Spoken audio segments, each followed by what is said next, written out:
the haunted solo trip.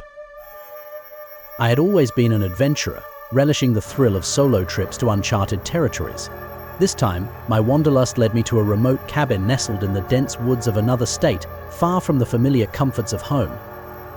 It was supposed to be a week of peaceful solitude, a chance to disconnect from the world and find some inner peace. Little did I know, this trip would become a nightmare I'd never forget. The journey started off uneventfully. The drive through the winding forest roads was serene. The cabin, quaint and rustic, stood alone at the edge of a picturesque lake, its still waters reflecting the dense canopy of trees. The air was crisp and filled with the scent of pine, and for the first day, I reveled in the tranquility, hiking the trails and enjoying the solitude. That night, however, things took a dark turn. As I settled into the creaky old bed, the wind picked up, howling through the trees like a mournful spirit. I dismissed the eerie sounds, attributing them to the natural ambience of the forest. Exhausted from the day's adventures, I drifted into a fitful sleep. I was jolted awake by a loud, echoing bang. My heart pounded as I listened intently, the silence that followed amplifying my fear. Another bang, closer this time, reverberated through the cabin. I grabbed a flashlight and cautiously crept to the window, peering into the inky darkness. The trees swayed ominously, their branches scratching against the windows like skeletal fingers. But I saw nothing unusual. Determined to shake off my paranoia, I returned to bed, convincing myself it was just the wind. But sleep was elusive, and my mind played tricks on me, conjuring images of shadowy figures lurking in the woods. The following day, I explored deeper into the forest, hoping to distract myself from the previous night's disturbances. The woods were beautiful but unnervingly silent, as if holding their breath.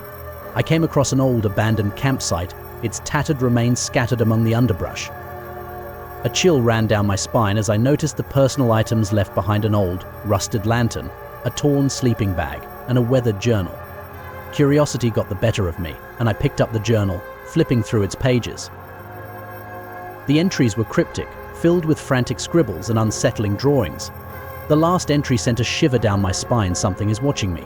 I can feel its eyes. If you're reading this, leave now. I dropped the journal, my hands trembling. An oppressive sense of dread settled over me, and I hurried back to the cabin, constantly glancing over my shoulder, half expecting to see someone or something following me. That night, the banging returned, louder and more insistent. It felt as if the very walls of the cabin were alive, pulsating with malevolent energy. I huddled under the covers, clutching my flashlight like a lifeline. Suddenly, a cold gust of wind blew through the room, extinguishing the flashlight's beam. In the pitch-black darkness, I heard a soft whisper, barely audible but unmistakably human. "Get out." I leapt out of bed, my pulse racing, and fumbled to relight the flashlight.